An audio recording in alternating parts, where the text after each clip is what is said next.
Globalisasi merupakan suatu proses pertukaran dalam lingkup internasional yang memudahkan manusia untuk saling terhubung satu sama lain. Adanya globalisasi menyebabkan kemajuan ilmu pengetahuan yang ada di berbagai negara. Salah satunya adalah kemajuan telekomunikasi ditandai dengan kemunculan internet. Dengan adanya internet, membuat anak bangsa dapat dengan mudah mengakses sosial media. Melalui platform tersebut, dapat memudahkan untuk mengetahui berita terkini, hiburan, edukasi, dan sebagainya. Namun, konten yang diberikan melalui sosial media tidak selalu memberikan dampak positif. Beberapa konten di sosial media justru memberikan dampak negatif seperti penyebaran berita hoax atau prank yang berujung petaka.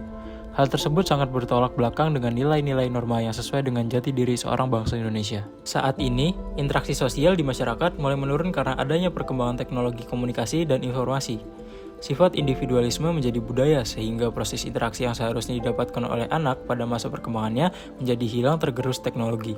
Akibatnya, anak zaman sekarang tumbuh menjadi anak yang kurang bermoral atau kurang sesuai dengan norma di masyarakat. Oleh karena itu, perlu adanya internalisasi atau upaya kepemilikan dan penggalian nilai-nilai moral agar karakter anak menjadi satu dengan norma masyarakat yang akan membantu dalam proses interaksi di masa kini dan masa yang akan datang. Nilai-nilai moral membantu seseorang memahami bagaimana cara hidup yang baik dan bertanggung jawab sesuai dengan norma-norma yang berlaku di masyarakat. Namun, bagi anak-anak, hal ini bukanlah hal yang mudah karena keterbatasan mereka dalam membedakan hal yang baik dan buruk. Di era digital ini, profesi sebagai konten kreator menjadi semakin populer. Namun, apakah semua konten kreator memberikan dampak positif dalam karya yang dibuatnya? Beberapa kasus menunjukkan bahwa konten kreator membuat karya yang tidak pantas diunggah di sosial media.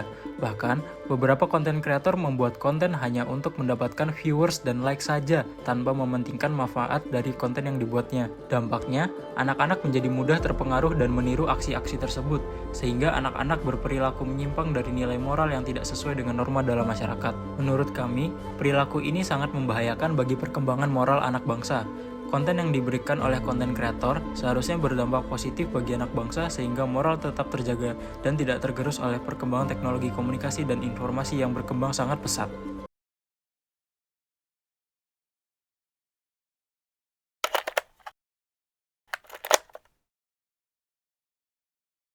Saat ini, kami sedang melakukan observasi mengenai perubahan moral anak bangsa. Untuk lokasi, kami memilih Gubeng Kertajaya 9 sebagai sarana berlangsungnya wawancara. Tempat ini kami pilih karena lokasinya yang strategis dengan tempat umum serta kondisi penduduk yang sesuai.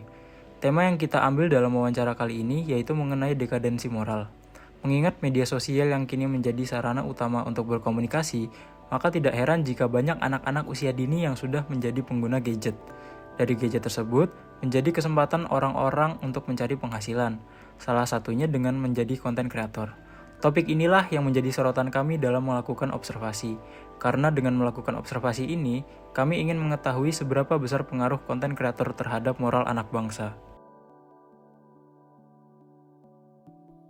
Melakukan observasi di Jalan Gubeng Kertajaya 9 pada tanggal 6-7 November 2023. Informan dalam observasi antara lain, guru TPQ, pedagang makanan, dan orang tua.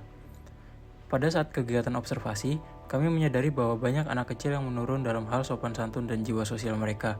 Mereka cenderung lebih penyendiri dengan gawainya daripada bermain dengan teman sebayanya. Hal itu dapat dilihat dari kampungnya yang sepi dari teriakan anak kecil yang sedang bermain. Mereka keluar rumah hanya untuk sekolah dan mengaji. Lalu, ketika mereka bertemu dengan teman-temannya, ada beberapa anak yang seringkali menggunakan kata kasar dan kotor yang tidak sepantasnya diucapkan. Selanjutnya, kami mewawancara beberapa orang tua, guru ibadah, dan juga penjual makanan di daerah sana. Pertanyaan yang kami ajukan berupa pertanyaan sederhana yang membuat narasumber bercerita tentang keadaan anak mereka saat ini. Syamsul Ma'arif Musa. Ibu Ani. Iya. Dari Takmir Masjid Al-Muslimin, Ketua TPQ Al-Muslimin. Iya. Baik, pertanyaannya akan disampaikan oleh teman saya. Oke, baik. Jadi di sini kami akan memberikan beberapa pertanyaan kepada Bapak Samsul. Siap. Untuk yang pertama, Pak, kami ingin menanyakan, menurut Bapak, apakah ada perbedaan antara anak zaman sekarang dengan anak zaman dahulu? Sama sih sebenarnya. Di sosial media, di TV, atau sebagainya, itu berpengaruh positif atau negatif buat anak-anak muda? Kalau sekarang tuh ya positif kan, negatif banget. Iya. Apa? Soalnya kan masa apa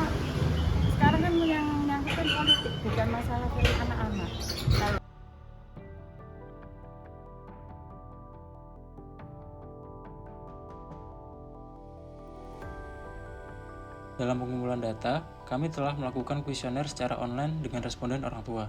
Sebanyak 75 responden telah mengisi kuesioner tersebut. Dari kuesioner tersebut, terdapat 52% orang tua yang menyatakan bahwa sikap anak mereka mengarah ke sikap negatif. 54,7% orang tua yang menyatakan bahwa konten kreator secara umum tidak berperan dalam menjaga dan melestarikan nilai-nilai Pancasila dalam konten mereka. 80% orang tua menyatakan bahwa konten kreator berpengaruh terhadap sikap dan perilaku generasi muda saat ini. 96% orang tua yang menyatakan bahwa sosial media berpengaruh terhadap moral anak muda jika dibandingkan dengan zaman dahulu yang belum begitu mengenal sosial media. 72% orang tua yang menyatakan bahwa pendidikan zaman dahulu bisa mendorong moral anak muda menjadi lebih baik. 52,7% orang tua yang menyatakan bahwa zaman dahulu lebih baik dari zaman sekarang. Dan 56% orang tua yang menyatakan bahwa moral anak mereka akan menjadi lebih baik jika diberi pendidikan zaman dahulu.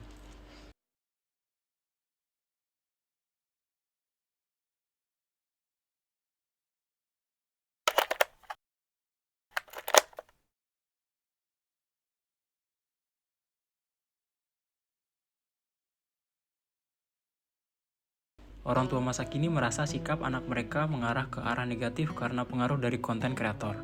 Meskipun tidak semua, tetapi sebagian besar orang tua merasa bahwa sebagian besar konten kreator tidak menanamkan nilai-nilai Pancasila untuk penonton mereka. Hal inilah yang membuat para orang tua merasa bahwa pendidikan zaman dahulu lebih baik dari pendidikan zaman sekarang. Karena itu, orang tua harus mengarahkan anak mereka dalam penggunaan gadget agar tontonan mereka terarah dan masih dalam pantauan orang tua.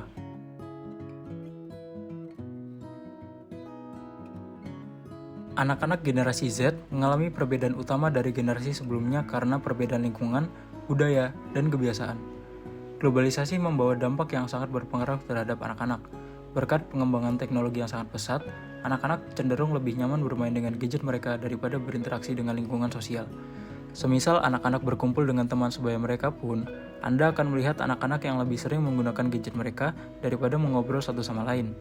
Hal ini sudah lumrah terjadi di lingkungan perkotaan, menyebabkan anak-anak yang kurang berkomunikasi dan bersosialisasi, tidak seperti zaman dahulu.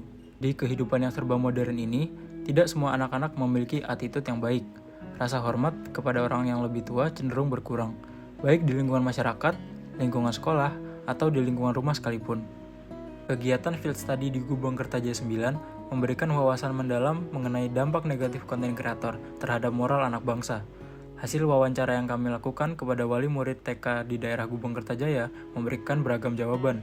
Namun, narasumber sepakat bahwa konten kreator sangat berpengaruh dalam perkembangan moral anak di era digital ini. Adanya konten hoax, penipuan, prank yang berlebihan, dan konten negatif lainnya dapat berdampak buruk terhadap perkembangan moral anak yang masih memerlukan bimbingan untuk belajar hal baik dan buruk yang ada di sekitar mereka. Oleh karena itu, pengawasan orang dewasa sangat diperlukan untuk mencegah dekadensi moral anak bangsa saat ini. Pelanggaran etika dan maraknya konten tidak mendidik yang saat ini sering kita jumpai di sosial media dapat mengakibatkan rusaknya moral anak bangsa. Maka dari itu, perlu dilakukan edukasi agar anak-anak mampu memilih dan memanfaatkan sosial media dengan baik sesuai dengan kebutuhan masing-masing. Banyak sekali dampak negatif yang tengah dialami anak muda karena pengaruh dari sosial media. Salah satu contoh lainnya adalah rendahnya etika dalam bermasyarakat mengakibatkan mereka susah untuk bersosialisasi dan memiliki jiwa sosial yang rendah karena pengaruh dari gadget dan sosial media di era globalisasi ini. Kami harap hasil field study ini mampu menjadi manfaat untuk menambah pengetahuan terkait topik yang kami ambil, serta mampu mengurangi dampak negatif dari konten kreator yang memberikan konten menyimpang dan tidak sesuai dengan norma yang berlaku di masyarakat.